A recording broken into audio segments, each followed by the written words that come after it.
அன்பர்கள் அனைவருக்கும் என்னுடைய முதற்கண் வணக்கங்கள். இந்த காணொளியில் ராமலிங்க பெருமான் அந்த சிவபோக பரம்பொருளுடைய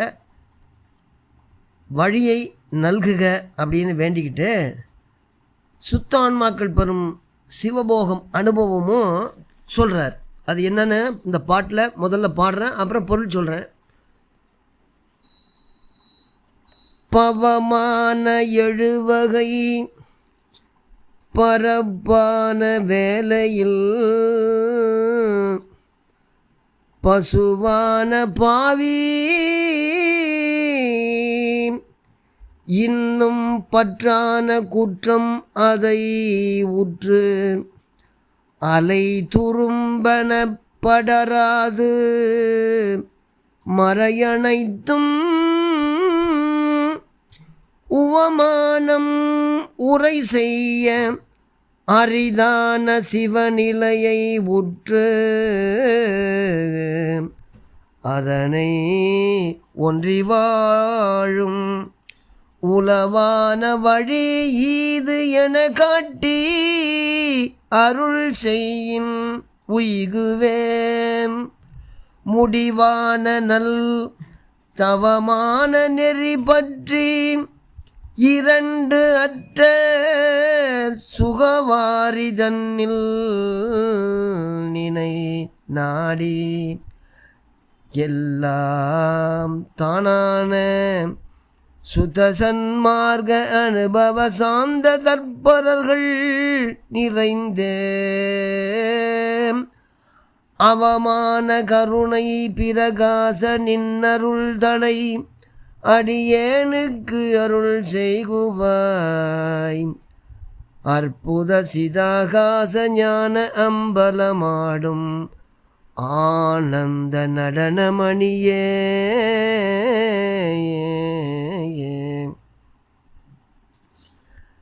பவமான எழுவகை பரப்பான வேலையில்ங்கிறார். என்ன சொல்கிறாருன்னா, பிறவியாகிய 7 வகைப்பட்ட பரந்த கடலின்கிறாரு. பவம்னா பிறப்புன்னு அர்த்தம். 7 வகையில் 7 வகையான பிறப்பு. வேலைன்னா கடல்னு அர்த்தம். அதாவது பிறவியாகிய 7 வகைப்பட்ட பரந்த கடல், பரப்பான வேலையில்னா பரந்த கடலில் பசுவான பாவி. பசுவான பாவினா நம்மெல்லாம் பசு தானே. இறைவன் பதி, நம்ம யார்? பசு. நம்மளை பிடிச்சிருக்கிற அழுக்குகள் பாசங்கள்னு சொல்லுவாங்க. அப்போ அந்த பசுத்தன்மையுடைய பாவியாகிய நான், பசுத்தன்மை என்னன்னா கட்டுண்டதுன்னு அர்த்தம். எதில் கட்டுண்டதுன்னா அந்த ஆணவம் கண்மம் மாயை, இதில் கட்டுண்டதுக்கு தான் பசுன்னு பேர். அப்போ பாவியாகிய நான் இப்பொழுதும் பற்றான குற்றமதை உற்று அலை துரும்பன அப்படிங்கிறாரு. பற்றான குற்றமதைனா பற்று இருவகை பற்று இருக்குது. இருவகை பற்றுன்னு என்னது? யான் எனது அப்படிங்கிற பற்று. இதை அகப்பற்று புறப்பற்று அப்படின்னு 2ஆக சொல்லுவாங்க. அதை வடநாட்டுக்காரவங்க அகங்காரம் மமாகாரம் அப்படின்னு சொல்லுவாங்க. அப்போ ஆன்மாக்கள் பெறுகின்ற துன்ப இன்பம் ஆகிய 2மே இந்த பற்றுக்களால் தான் உண்டாகுது. அதை தான் அவர் என்ன சொல்கிறாரு, பசுவான யான் இன்னும் பற்றான குற்றமதை உற்று அப்படின்னு சொல்கிறார். ஆச்சுங்களா? அப்போ அடுத்தது என்ன சொல்கிறாரு, அலை துரும்பு என படராது அலைகின்ற பற்றுக்களை கொண்டு அலைகின்ற சிறு துரும்பு போல அவற்றின் வழி செல்லாமல் மறையனைத்தும் உவமானம் உரை செய்ய அரிதான சிவநிலையை, அதாவது வேதங்கள் யாவற்றாலும் ஒப்புரைக்க மாட்டாத சிவத்தன்மை எய்தி அதில் ஒன்றி வாழுகின்ற உபாயமான நெறி இதுதான் அப்படின்னு காண்பிச்சு திருவருள் செஞ்சினா நான் மேலே வந்துடுவேன், நான் உய்தி பெறுவேன் அப்படின்னு சொல்கிறார். அலை துரும்பன படராது மறையனைத்தும் உவமானம் உரை செய்ய அரிதான சிவநிலையை உற்று அதனை ஒன்றி வாழும் உளவான வழி, இதுதான் இந்த வழி தான் உளவான வழி அப்படின்னு காட்டி அருள் செய்யின் உய்குவேன் அப்படிங்கிறாரு. அப்புறம் முடிவான நல் தவமான நெறி பற்றி இரண்டற்ற சுகவாரி தன்னில் நினை நாடி அப்படிங்கிறாரு. அதாவது எல்லா நெறிகளிலுமே முடிந்த நெறி என்ன தவநெறி தான். இந்த எல்லா நெறிகளிலும் முடிந்த நெறியாகிய தவநெறி அதை பிடிச்சிக்கிட்டு ரெண்டாக கலந்து ரெண்டரை கூடி அந்த இன்பக்கடலில் நின்னையே எல்லாமாய் நிறைந்து எப்போ பார்த்தாலும் உன்னையே நினச்சி சுகவாரி தன்னில் நினை நாடி எல்லாம் தானான சுத்த சன்மார்க்க அனுபவ சார்ந்த தற்பரர்கள் தானே சிவமாகிய சுத்த சன்மார்க்க அனுபவம் உற்று அந்த சாந்த சீலர்களாகிய தற்பரர்கள்ங்கிறாங்கல்ல, அவற்றுடைய மனசில் குறைவர நிறைஞ்சு என்ன குறையிலெல்லாம் குறைவர நிறைஞ்சு மற்றதெல்லாம் கெட்டது அவமாம் அப்படின்னு கருத விளங்கும் திருவருள் இன்ப ஒளி உடைய பெருமானே அப்படிங்கிறார். நின்னுடைய அந்த திருவருளை அடியேனாகி எனக்கு அருள வேண்டும் அப்படின்னு சொல்லி இந்த பாட்டை முடிக்கிறார். என்ன அதை விரிவாக சொல்லணும்னு பார்த்தீங்கன்னா 7 வகையான பிறப்பு இருக்குது. 7 வகை என்ன பிறப்புன்னா என்னது, அதை பரிமேலழகர் சொல்வார். ஊர்வ 11ஆம் 9 மானுடம் நீர் பறவை நற்கால் ஓர் 10 சீரிய பந்தமாம் தேவர் 14 படைத்த அந்தமில் சித்தாவரம் 4 அப்படிம்பார். அப்போ நமக்கு 84 லட்சம் யோனியே 4 வகையான தோற்றம் 7 வகையான பிறப்பு இருக்குது. அதை தான் அவர் தாய் கருப்பையில் தங்கிய உயிர்களின் அப்படி இந்த பாட்டு அகவலில் வருது இல்லையா, 4 வரும். முட்டை வாய் பயிலும் முழு உயிர் தேர்களை தாய் கருவில் தங்கிய உயிர்களை நிலம்பெறும் அப்படின்னு வரும். வேர் உற விதித்த மிகு உயிர்த்தர்களின் ஒரு 4. அந்த 4ல் அதான் பாரிடை வேர்வையில் பையடை முட்டையில் 4 வரும். அதில் 7 வகையான பிறப்பு இருக்குது. என்ன 7 வகையான பிறப்புன்னு நல்லா ஏற்கனவே நான் போகிற காணொலி சொல்லியிருக்கேன். அப்போ அந்த பவமான 7 வகை பரப்பான வேலையில் அப்படின்னு சொல்லிட்டு இப்போ நம்மளை என்ன சொல்கிறாரு, பசுங்கிறாரு. பசுவான பாவிங்கிறாரு. ஆணவ மலத்தில் இயற்கையாக கட்டுண்டு இருக்கிறத நம்ம ஆன்மா தான். அது பசுவாம் தன்மை உருகிறது, அதுதான் எல்லாத்துக்கும் தெரியுங்கிறதுனால தான் அது பசுவான பாவிங்கிறாரு. பசுன்னா என்ன, அந்த ஆன்மா மலத்தை கட்டுண்டதுன்னு அர்த்தம். அப்போ மலம் காரணமாக என்ன அது, அந்த மலம் நீங்கணுங்கிறதுக்காக மாயை கண்மம் 2ஐயும் இறைவன் சேர்க்கிறார், அந்த செயற்கை மலத்தை சேர்க்கிறார் இல்லையா. அதை தான் அவர் சொல்கிறாரு, பசுவான பாவி இன்னும் பற்றான குற்றமதை உற்று அலை துரும்பன படராது அப்படின்னு சொல்கிறாரு. இந்த பாதி நான் அலை துரும்பன நான் அலைஞ்சிக்கிட்டு இருக்கேன், எனக்கு அவ்வளவு கஷ்டமாக இருக்குது. எனக்கு என்னன்னா மறையனைத்தும் ஓமானம் உரை செய்ய அரிதான சிவநிலை. மறையினாலே ஓமானம் சொல்ல முடியாது, ஒரு எக்ஸாம்பிள் சொல்ல முடியாது. அந்த மாதிரி உரை செய்ய அரிதான சிவநிலை. அந்த சிவநிலையில் ஆன்மா என்ன பண்ணும், அப்படியே ஒன்றாக இருக்கும், உடனாக இருக்கும், அந்த நுகரும். அதை தான் ஒன்றி வாழும் உளவான வழி இது அப்படியும் அந்த மாதிரி எனக்கு காட்டி செஞ்சின்னா உய்குவேன், நான் மேலே வந்துடுவேன். அப்போ உய்தி பெறுவேன்னா பிறவா பேரின்ப நிலையை பெறுதல், பிறவாத பேரின்ப நிலையை நான் பெற்றுடுவேன் அப்படின்னு சொல்கிறார். அப்புறம் இன்னொன்று சொல்கிறாரு,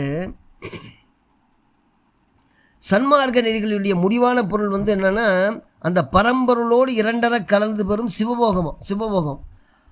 அதனை பெரும் தலையாய நெறிங்கிறதுக்கு இவர் என்ன சொல்கிறாரு, முடிவான நல் தவமான நெறிங்கிறார். முடிவு என்னென்னா அந்த தான் நெறி. அப்போ அந்த அந்த சிவயோக நுகர்கிறாங்கள்ல அந்த போகிகளை என்ன சொல்கிறாருன்னா தற்பரர்னு சொல்கிறார். என்ன மாதிரி தற்பரர், இரண்டற்ற சுகவாரி தன்னில் நினை நாடி எல்லாம் தானான சுத்த சன்மார்க்க அனுபவ சார்ந்த தற்பரர்கள்ங்கிறார்.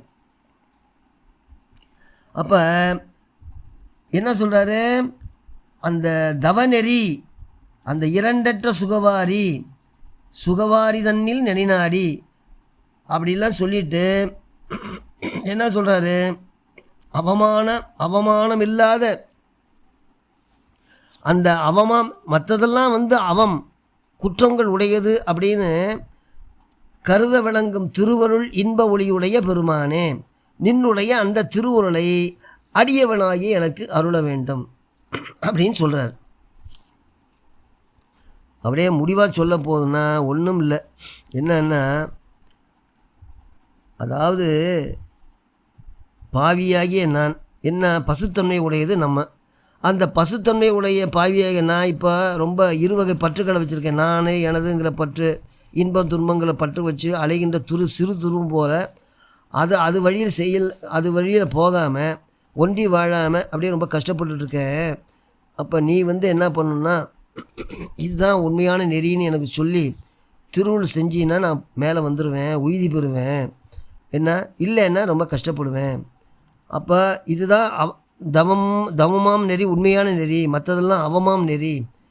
அந்த திருவுருள் எனக்கு நீங்கள் கொடுத்தீங்கன்னா நான் உய்து மேலே வந்துடுவேன். அந்த திருவுருளில் எனக்கு நீ எனக்கு அருள வேணும் அப்படின்னு சொல்லி பாடி முடிக்கிறார். பாட்டு என்னென்னா, நல்லா கவனிங்க, அப்போ தான் புரியும். இதை கேட்டுக்கிட்டு பாட்டை படிச்சிங்கன்னா புரிஞ்சு போடும். பவம்னா என்ன சொன்னேன், பிறவி, 7 வகை பிறவி. 7 வகையில் பவம்னா பிறவி, அதை 7 வகைன்னு சொல்கிறாரு. பவமான 7 வகை பரப்பான வேலையில் பசுவான பாவி இன்னும் பற்றான குற்றம். பற்றான குற்றம்னா என்னது, 2 வகை பற்று இருக்குது. நான் எனதுங்கிறது பற்று, அது உற்றுங்கிறாரு. அதை வச்சுக்கிட்டு பற்றான குற்றமுதை உற்று.